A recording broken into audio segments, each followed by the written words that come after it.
السلام عليكم ورحمة الله. أهلا بكم حبايبي.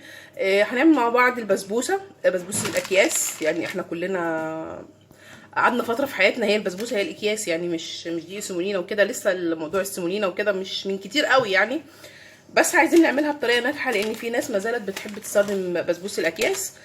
فهنعملها مع بعض إن شاء الله بطريقة جميلة جدا وهتعجبكم. مبدئيا بس أنا معايا هنا كوبايه سكر عليها كوبايه ميه، وهحطهم على النار حوالي 7-8 دقايق، وبعد كده اعصر عليهم نص ليمونه. يبقى كده الشربات بتاعي جاهز. الكيس بتاعي دوت حوالي 400 جرام. هعوز عليه كوبايه زبادي، يعني لو هنجيب نقيس بالكوبايات العاديه يبقى نص كوبايه اللي هي حوالي 110 جرام. كوبايه زبادي الصغيره دي طبعا زبادي ابيض مش بالفواكه. ومعايا نص كوبايه زبده سايحه او مذابه. هضربهم مع بعض لغايه لما اللون بتاع الزبده بتاعتي يتغير زي ما انتم شايفين. اللون بتاعها اتغير خالص ازاي، بقى عامل زي الكريمه. هجيب عندي الكيس بتاع البسبوسه واحطه على طول كده. انا بحب ازود حاجه، دي راجعه عليكي، مش حابه انتي براحتك. دي بسبوسه ايه، جوز الهند، يعني حوالي معلقه بس، طبعا تكون ناعمه ما تكونش خشنه قوي، بس معلقه خفيفه بس. دي اللي بيحب جوز الهند. اللي مش بيحب طعم جوز الهند كتير خلاص كفايه. اجمعها كده مع بعضها، مش عجن ولا حاجه، عشان برضو مطلعش الجلوتين اللي في دي السميد اللي موجود في الخليط دوت، وتخليها معايا تشد وتبقى ناشفه. نقلبها مع بعض كويس كده.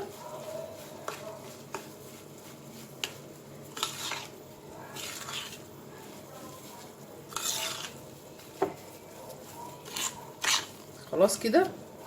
طبعا مش هحطها على طول في الصينيه، لازم اسيبها حوالي نص ساعه علشان خاطر تهدى مطرح التقليب اللي انا قلبته دوت، عشان خاطر برضو تبقى معايا طريه زي ما قلت. الجلوتين اللي طلع منها يهدى، متكونش بتمط، وفي نفس الوقت دقيق السيمولينا يمتص السوائل اللي هي الزبده والزبادي، تبقى معايا حلوه.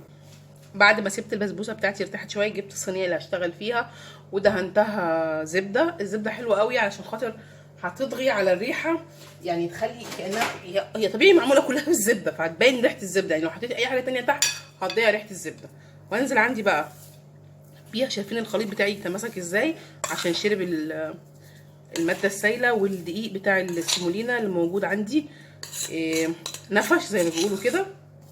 هحطها بقى وافردها.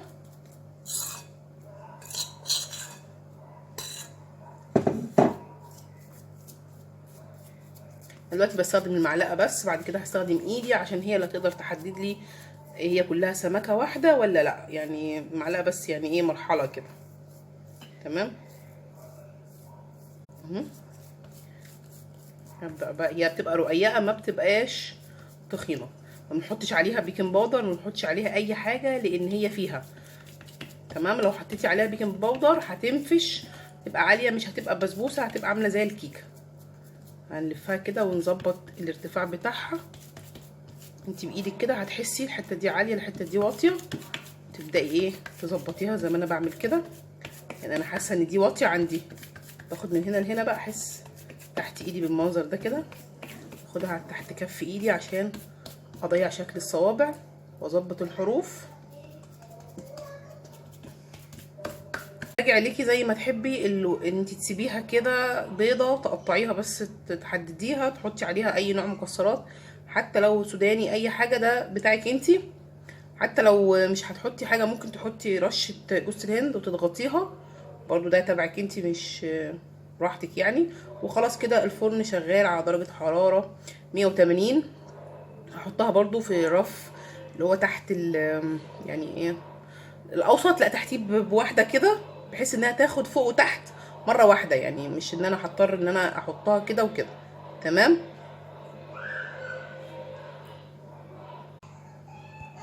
شايفين معايا شكل البسبوسه بتاعتي بعد ما طلعت من الفرن. موضوع الحواف الغامقه ده مشكله عندي انا في الفرن. فرنك مظبوط مش هيحصل لك كده. الشربات بتاعي انا عملته من الاول بقى بارد مش سخن، فهسقي بيه بقى زي ما انتم شايفين كده. لو انتوا سامعين الصوت هتسمعوا ان هي بتشربه. انا سقيته كله اهو. من الصوت دوت اثبات ان هي يعني حلوه وبتشرب الشربات بتاعها وان هي ناجحه.